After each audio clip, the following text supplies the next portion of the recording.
بعد از حمد و صلات لائق کے صد تعظیم و تکریم جمیع حضرات، السلام علیکم ورحمۃ اللہ تعالی وبرکاتہ۔ اللہ رب ذوالجلال کا ہم پر کروڑوں احسان ہے، اس نے ہمیں ایک مرتبہ پھر اپنے گھر میں بیٹھ کر اپنا اور اپنے حبیب مکرم صلی اللہ علیہ وآلہ وسلم کا ذکر کرنے کی توفیق عطا فرمائی ہے۔ دعا کریں آج کے عنوان کے حوالے سے یہاں پر میں جو کچھ بھی بیان کروں، رب ذوالجلال مجھے حق اور سچ بیان کرنے اور پھر ہم سب کو تمام باتوں پر عمل کرنے کی توفیق عطا فرمائے۔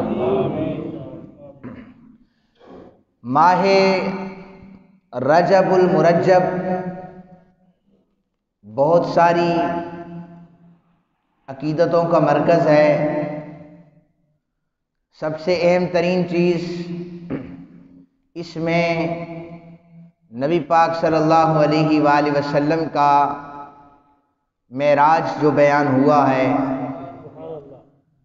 اور پھر اس کے بعد حضرت شیر خدا علی المرتضیٰ کرم اللہ وجہہ الکریم، آپ کی ذات، آپ کی ولادت کعبۃ اللہ کے اندر، اس عنوان سے پچھلے جمعے گفتگو کی گئی۔ اللہ رب ذوالجلال آج بھی ہم جس عنوان پر گفتگو کرنے چلے ہیں، یہ عین معجزات میں سے سب سے بڑا دوسرا معجزہ ہے۔ پہلا بڑا معجزہ میرے اور آپ کے آقا جناب محمد رسول اللہ صلی اللہ علیہ وآلہ وسلم کا یہ ہے کہ قلب اطہر پر لا ریب کلام کو نازل کیا جانا، اور دوسرا بڑا معجزہ یہ ہے کہ نبی پاک صلی اللہ علیہ وآلہ وسلم کو اپنے جسم کے ساتھ آسمانوں پر لے جانا۔ اس معجزے کا انکار کسی صورت میں ممکن نہیں ہے، کیونکہ قرآن حکیم اس سورہ کے شروع میں ہی خود اعلان فرما رہا ہے، سبحان الذی، پاک ہے وہ ذات، اسریٰ بعبدہ، جس نے سیر کرائی اپنے بندے کو، لیلاً، رات کے تھوڑے حصے میں، من المسجد الحرام، مسجد حرام سے، الی المسجد الاقصی، مسجد اقصی تک۔ یہ خود اگر کوئی شخص دعویٰ کرے نا میں نے ایسا کیا ہے، اس سے سوال ہو سکتے ہیں، اس پہ تحقیق ہو سکتی ہے۔ اگر تو ہمارا تو عقیدہ ہے جو رسالت مآب صلی اللہ علیہ وآلہ وسلم فرماتے ہیں من و عن، اسے تسلیم کرنا ہے۔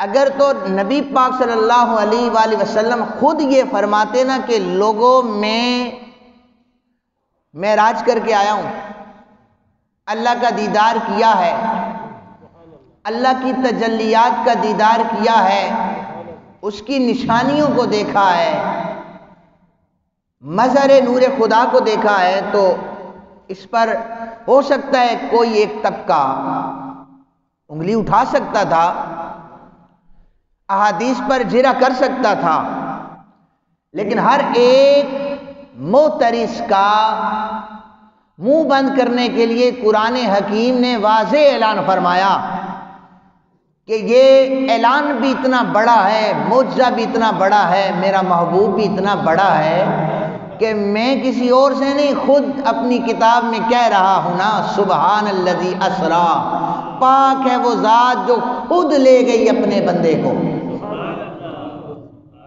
خود لے گئی اپنے بندے کو، خود سیر کرائی اپنے بندے کو۔ اس پر کوئی کلام نہیں ہے، اس پر سب کی زبانیں چپ ہیں کہ اللہ جتنی طاقت رکھتا ہے لامحدود، جس کا شمار ہی نہیں ہے، اس کی قدرتوں کا شمار نہیں ہے، وسعتوں کا شمار نہیں ہے، پھر وہ لے گئی ہے، وہ ذات ہے، نہ کسی تحقیق کی ضرورت ہے، نہ ہی کسی چھان بین کی ضرورت ہے۔ ہم نے مان لیا کہ ہمارے آقا دو جہاں مدنی تاجدار محمد الرسول اللہ صلی اللہ علیہ وآلہ وسلم رجب کے پاک مہینے میں اپنے اللہ کے دیدار کے لیے تشریف لے گئے۔ معراج عروج سے ہے۔ عروج کسے کہتے ہیں؟ اگر ہر بندے کو میں پوچھوں تو بالکل پتا ہے، عروج بلندی کو کہا جاتا ہے۔ کسے کہا جاتا ہے؟ لیکن نہیں، صرف بلندی کو عروج نہیں، معراج نہیں کہا جاتا۔ معراج ایسی بلندی کو کہا جاتا ہے کہ جہاں پر بلندیوں کی بھی انتہا ہو جائے، ایسی بلندی کو معراج کہا جاتا ہے جو سوچوں میں آنے والی نہ ہو، سوچوں سے کام آگے نکل جائے، ذہن پریشان ہو جائیں، معراج ایسی بلندی کو کہا جاتا ہے۔ نبی پاک صلی اللہ علیہ وآلہ وسلم آپ کے ویسے ایک اصول یہ ہے کہ جب کسی بندے نے کہیں آنا جانا ہوتا ہے، اس کے 3 ایلیمنٹس بیان کیے گئے ہیں کہ کہیں اگر اس نے جانا ہے تو وہ بغیر بلائے بن بلائے چلا جاتا ہے، اس کی ایک اپنی ویلیو ہے، وہ خود چلا جاتا ہے۔ دوسرے نمبر پر اگر وہ کہیں جاتا ہے تو اس کو وہاں سے دعوت نامہ یا بلاوا آتا ہے تو وہ تب اس کے گھر چلا جاتا ہے۔ تیسرے نمبر پر ایک پروٹوکول کا تقاضا یہ ہوتا ہے کہ انتہائی قریبی کوئی جاننے والا ہو، اسے دعوت نامہ بھی بھیجا جاتا ہے، عین پروگرام یا فنکشن کے وقت اس کے لیے گاڑی بھی بھیجی جاتی ہے، اس کے لیے پروٹوکول بھی اسے دیا جاتا ہے۔ تو دیکھنے والے بھی حیران رہتے ہیں کہ یہ جو شخصیت ابھی آئی ہے نا، یہ کوئی عام نہیں ہے، یہ سب سے جدا ہے۔ کہا خود بھی نہیں آیا، میں نے دعوت نامہ نہیں بھیجا، میں نے سب سے بہترین سواری جسے براق کہا جاتا ہے اسے اپنے نبی کے لیے بھیجا۔ کہو سبحان اللہ۔ اور میں نے اس کے ساتھ آنے والے جس اپنے فرشتے مقرب فرشتے کا انتخاب کیا، لوگوں وہ کوئی عام فرشتہ نہیں، وہ سید الملائکہ ہے، وہ نوریوں کا سردار ہے، میں نے اس کا انتخاب کیا۔ احادیث میں پڑھا براق آیا اور جناب حضرت جبریل ساتھ تھے، میرے پاک نبی صلی اللہ علیہ وآلہ وسلم کو لے گئے۔ اور روایات موجود ہیں کہ 70,000 فرشتہ میرے آقا کریم کے دائیں تھا، 70,000 فرشتہ بائیں جانب تھا، 70,000 آگے تھا۔ آسمان دنیا کو یہ نظارہ دکھایا جا رہا تھا کہ آج زمین سے دھولا میرا مصطفیٰ آسمان پر آ رہا ہے۔ یہ پروٹوکول تھا۔ اور جب یہ ساری چیزیں بیان کر دی گئی نا حضور نے، اب قرآن کی آیت یہ بتا رہی ہے کہ ہم نے سنا 70,000 فرشتہ دائیں، 70,000 فرشتہ بائیں، 70,000 آگے تھا، اور جبریل سید الملائکہ بھی تھا، براق بھی تھا۔ اب قرآن اٹھایا، قرآن کو پڑھا، قرآن کہتا ہے سبحان الذی اسرا، ان سب کے باوجود میں اللہ بھی محمد کے ساتھ تھا، میں اللہ بھی محمد کے ساتھ تھا، میں لے گیا ہوں اپنے نبی کو۔ پتہ یہ چلا کہ جس گھر سے بلاوا آیا تھا اس گھر میں رہنے والا خود میرے آقا کریم کو لینے کے لیے آیا تھا۔ چھت پر نا 2 بندے بھی اگر پھر رہے ہو نا، 2 بندے، تو ان کی بھی آواز قدموں کی سنائی دیتی ہے۔ میرے آقا کریم صلی اللہ علیہ وسلم حضرت ام ہانی کے گھر تشریف فرما تھے، حضرت ام ہانی کے گھر تشریف فرما تھے، اور اچانک چھت پر آواز، 70,000 فرشتہ نہیں، 70 کو 3 سے ضرب دے دیں تو یہ اتنے بنتے لاکھوں میں فرشتے چھت پر آئے. سید الملائکہ حضرت جبریل امی بھی ساتھ تھے. حضرت جبریل امی نے دیکھا کہ میرے اور آپ کے آقا جناب محمد رسول اللہ صلی اللہ علیہ وآلہ وسلم آرام فرما رہے ہیں. اب لے کے جانا تھا تو اس کے لیے بیداری بھی لازمی تھی. حضرت میکائیل سے مشورہ کیا کہ میکائیل ہم کیسے اللہ کے پاک پیغمبر کو جگائیں، کیسے جگائیں؟ تو وہاں پر جو ڈیسیژن ہوا، جو فیصلہ ہوا وہ یہ تھا، جبریل تیرے کافوری لبوں کو بنایا ہی اس لیے گیا ہے کہ تو مصطفیٰ کریم کی ایڑیوں کو بوسہ دے کر جگا. خواجہ فخر الدین سیالوی رحمۃ اللہ تعالی علیہ فرماتے ہیں کہ باب جبریل کے پہلو میں ذرا دھیرے سے فخر کہتے ہوئے جبریل کو یہ پایا گیا. اپنی پلکوں سے در یار پہ دستک دینا، اونچی ہوئی ذرا سی آواز عمر کا سرمایا گیا. پلکوں سے در یار پہ دستک دی جا رہی تھی اور سید الملائکہ میرے آقا کریم صلی اللہ علیہ وآلہ وسلم کے قدمین شریفین کو چوم رہے تھے. مسلم شریف کی روایت کے مطابق یہ موجود ہے کہ نبی پاک صلی اللہ علیہ وسلم ہماری طرح سوتے ہی نہیں، ہماری طرح نہیں سوتے، لیکن یہ سارا نظارہ دنیا والوں کو دکھانا تھا کہ میں اپنے محبوب کی عزت اور شان اس انداز سے کروا رہا ہوں. سید الملائکہ ضرور ہے لیکن میرے نبی کے قدموں کو چومے گا تو شرف ملے گا. سب سے زبردست سواری کا انتخاب براق کا کیا گیا، جو جنت میں سے سجا کر میرے آقا کریم صلی اللہ علیہ وآلہ وسلم کے لیے لائی گئی. اس کی رفتار کا عالم یہ تھا کہ یہ جہاں پر نظر ڈالتا تھا وہاں پر قدم رکھتا تھا. یہ اس کی تیزی کا عالم تھا. براق کی تیزی کا عالم یہ تھا جہاں پر اس کی نظر پڑتی قدم رکھتا تھا. لیکن اسے بھی ایک مقام تک لے کے یہاں پر عقیدہ ذرا سن لے کہ نبی کی پاور کیا ہوتی ہے. مسجد اقصی میں میرے اور آپ کے آقا صلی اللہ علیہ وآلہ وسلم نے امامت فرمائی تو سارے انبیاء نبی پاک صلی اللہ علیہ وسلم کے مقتدی بنے ہوئے تھے. حضرت آدم سے لے کے حضرت عیسیٰ تک ہر پیغمبر میرے آقا کریم کا مقتدی تھا اور حضور مقتدا تھے. مقتدی پیغمبر تھے، میرے اور آپ کے آقا مقتدا تھے. پہ پڑتی تھی وہاں پر وہ قدم رکھتا تھا، اتنی سپیڈ تھی اس کی. بجلی کی رفتار کی طرح براق چونکہ برق سے ہے، بجلی کا ایک گھوڑا تھا، یاقوت مرجان اور اس طرح اس کے موتی جو تھے پورے جسم پر نمایاں تھے.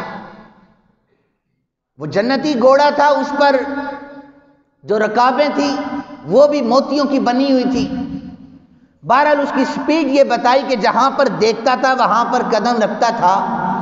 لوگوں مسجد اقصی میں میرے اور آپ کے آقا نے امامت فرمائی تو سارے انبیاء مقتدی بنے ہوئے تھے، لیکن آسمان دنیا پر میرے آپ کے آقا نے قدم رکھا تو وہاں پر انبیاء کرام موجود تھے. وہ انبیاء جو مسجد اقصی میں تھے اور پھر آسمان دنیا پر بھی دیکھے گئے وہاں پر بھی تھے. ذرا توجہ سے سنیے گا. نبی جتنے بھی آقا کریم کے مقتدی بنے تھے سب اپنی اپنی طاقت سے اقصی میں آئے تھے. نماز پڑھنے کے بعد دوبارہ آسمانوں پر چلے گئے اور ذہن اس بات کو یہ تسلیم کر رہا ہے کہ وہ تو اپنی طاقتوں سے آئے تھے اور میرے اور آپ کے آقا تو براق پر تھے.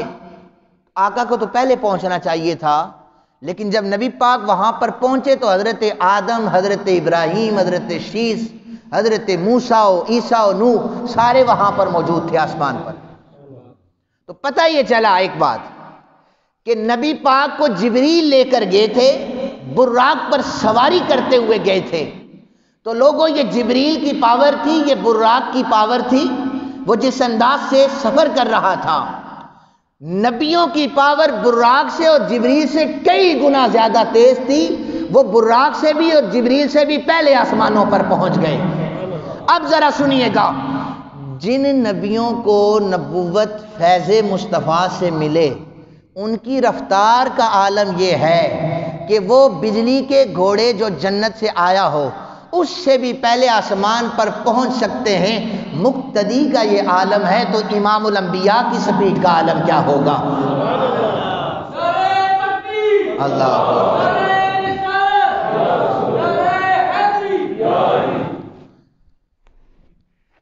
میرے اور آپ کے آقا صلی اللہ علیہ وآلہ وسلم ایک مقام پر پہنچے تو وہاں پر اب سواری کی تبدیلی کی باری آئی تو وہاں پر رف رف کو بلایا گیا۔ رف رف ایک سبز رنگ کا تخت تھا جہاں پر میرے اور آپ کے آقا تشریف فرما تھے، کیونکہ اس سے پہلے جبریل امی رک چکے تھے کہ سدرۃ المنتہا میرا جائے مسکن ہے۔ آقا ایک بال برابر بھی اس سے آگے گیا تو میں جل کر راکھ ہو جاؤں گا، میں آگے نہیں جا سکتا۔ پتہ یہ چلا کہ جہاں پر نوری فرشتے کی انتہا ہو جائے، جہاں پر نوری فرشتے کی انتہا ہو جائے، میرے اور آپ کے آقا کی وہاں سے ابتدا ہو رہی ہے، وہاں سے ہمارے آپ کے آقا کی ابتدا ہو رہی ہے۔ پھر ایک اور مقام ایسا آتا ہے، ایک اور مقام کہ جہاں پر رف رف جو سبز رنگ کا تخت تھا وہ رک گیا، اس سے آگے آقا میں بھی نہیں جا سکتا، کیسے جایا جائے گا؟ پھر ایک نور کی لپیٹ آئی جسے بکہ نور کہا جاتا ہے، اس نے مصطفیٰ کریم کو اپنی لپیٹ میں لے لیا، جہاں نہ مشرق تھا نہ مغرب تھا، نہ شمال تھا نہ جنوب تھا، کوئی آواز نہیں تھی، صرف نور ہی نور چاروں طرف نظر آ رہا تھا۔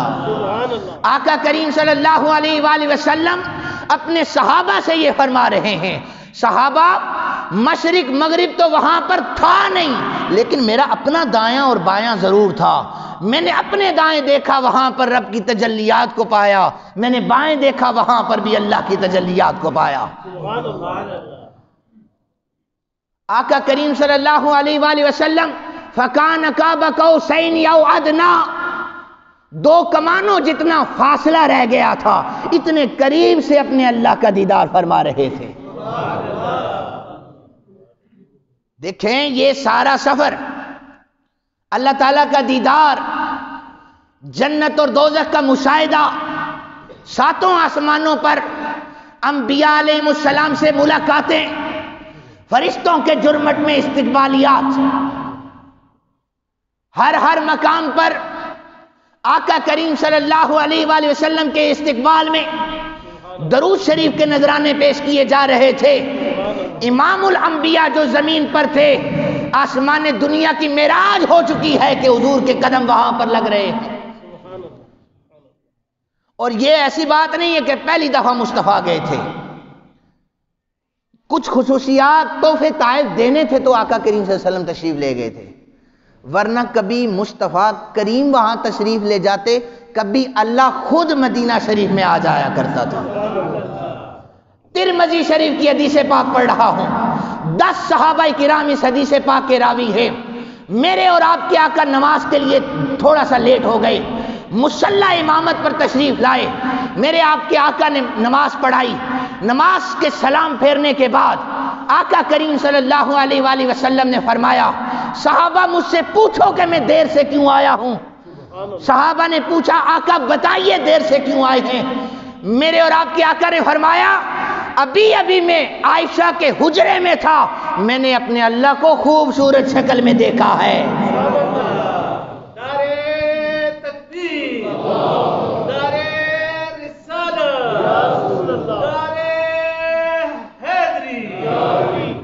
حدیث اگر ترمذی شریف میں موجود نہ ہو، ممبر چھوڑ دوں گا، 10 صحابہ کرام اس حدیث پاک کے راوی ہیں، صحیح سند کے ساتھ موجود ہے۔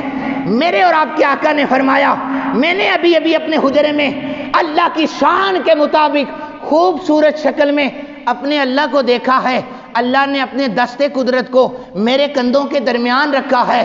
میرے صحابہ قیامت تک کیا ہونے والا ہے، اللہ کے دست قدرت رکھنے کی وجہ سے مجھے قیامت تک آنے والی ساری خبریں پتہ چل گئی ہیں۔ پتہ یہ چلا یہ معراج صرف ایک دفعہ نہیں ہو رہی تھی، کبھی وہ اللہ مصطفیٰ کریم کے حجرے میں آتا تھا اور مصطفیٰ کبھی وہاں پر چلے جایا کرتے تھے۔ اب چونکہ تحفے اور تحائف دینے کی باری تھی، اس لیے پروٹوکول سے بلایا جا رہا تھا، میرے مدنی سامنے آؤ، یہاں پر میں کچھ تحفے تمہیں عطا کرنا چاہتا ہوں۔ یہ معراج میرے آقا کریم صلی اللہ علیہ وآلہ وسلم کو ہوا۔ قرآن نے واضح اعلان کر دیا، اسرا بعبدہ، اپنے بندے کو سیر کروائی۔ میں نے پہلے بھی بتایا ہے لوگوں، سفر اور سیر میں فرق ہوا کرتا ہے۔ سفر جلدی ہوتا ہے، سیر لمبی ہوتی ہے۔ سفر تو یہ ہے کہ آپ نے آج کل لوکیشن آ گئی ہے، جہاں پر آپ نے اترنا ہے وہاں پر آپ نے دائیں بائیں نہیں ہونا، وہاں پر گاڑی والے سے کہہ دینا، وہاں پر آپ کو اتار دے گا، یہ آپ کا سفر ہے۔ لیکن آپ نے اگر سیر کرنی ہے تو جو سفر 1 گھنٹے کا ہوگا وہ 3 گھنٹے میں پورا ہو جائے گا۔ ہم جب مری کی طرف جاتے ہیں نا، اپنے گھر کی طرف، تو وہ 1.5 گھنٹے پونے 2 گھنٹے میں پہنچ جاتے ہیں۔ لیکن آپ میں سے اگر کوئی اٹھ کر یہ کہ ہمیں سنو فالنگ دیکھنی ہے، ہم مری جانا چاہتے ہیں، تو یہ 1.5-2 گھنٹے کا سفر جو ہے وہ 5 گھنٹے میں تبدیل ہو جاتا ہے۔ نظارہ کرنا ہے نا آپ نے، تو پھر آپ اس کو سفر نہیں کہتے، آپ اس کو سیر کہتے ہیں۔ کیا کہتے ہیں؟ کیا کہتے ہیں؟ وہ سیر ہوتی ہے۔ سیر لمبی ہوتی ہے، سفر چھوٹا ہوتا ہے۔ اگر تو یہ سفر ہوتا تو قرآن کہہ دیتا میں نے اپنے نبی کو سفر کروایا۔ قرآن کہہ رہا ہے میں نے اپنے نبی کو سیر کروائی۔ مالک کی سیر میں کیا تھا؟ فرمایا اپنا نظارہ کروایا، جنت کو دکھایا، دوزخ کو دکھایا، مشاہدات کروائی، جہنم میں کن کن کو کیسے کس طرح کس بات سے عذاب ہو رہا ہے، ساری چیزوں کو بتایا، جنت میں کون ہے کیسے ہے سب کچھ بتایا، فرشتوں میں سے پہلے آسمان پر کون سے نبی ملے، دوسرے پر، تیسرے، چوتھے، پانچویں، ساتویں پر کون کون سے نبی ملے، کن کن سے کیا کیا کلام ہوا، سارے فرشتوں سے ملا، وہاں پر ان سے کلام ہوا، وہاں پر تحفے تحائف دیے گئے۔ پھر یہاں پر بات ختم نہ ہوئی بلکہ آسمان دنیا سے تحفے لے کر جناب موسیٰ کی قبر مبارک کے پاس سے گزر ہونے لگا۔ موسیٰ کہنے لگے 50 ہیں، امت نہیں پڑھ سکے گی، واپس چلے جائیں، کم کروائیں۔ 5 کم کی، پھر 5 کم کی، 9 چکر دوبارہ اللہ تعالیٰ کی طرف لگائے۔ وقت لگتا ہے، بڑا وقت چاہیے۔ 9 چکر، 45 معاف کروائی، 5 نمازیں لے کے آئے۔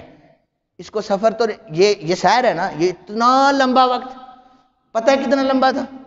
کتنا لمبا وقت؟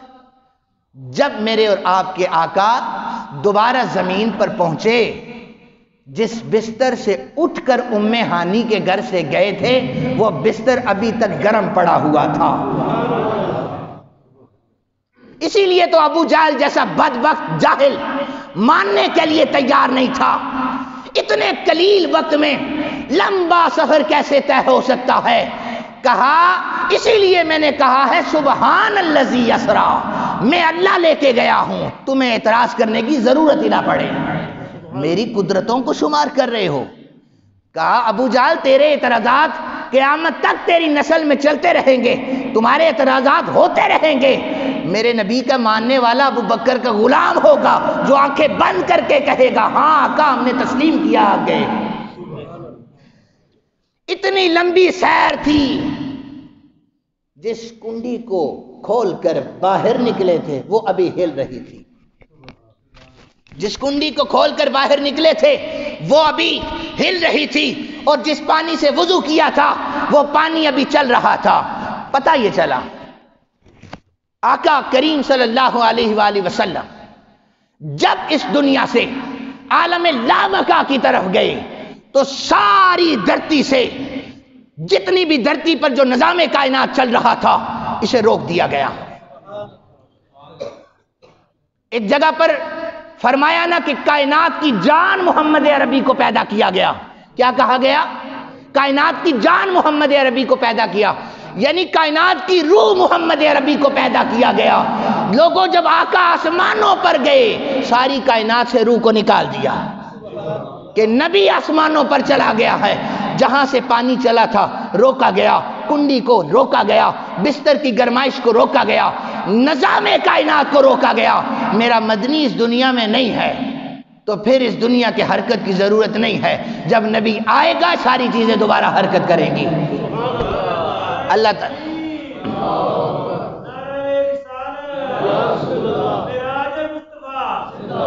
سامعین محترم، یہ دوسرا بڑا معجزہ نبی پاک صلی اللہ علیہ وسلم کا، کئی عجائبات اس میں ہیں۔ اللہ تعالیٰ ہمیں قرآن سمجھنے سیکھنے کی توفیق عطا فرمائے۔ وما علینا الا البلاغ المبین۔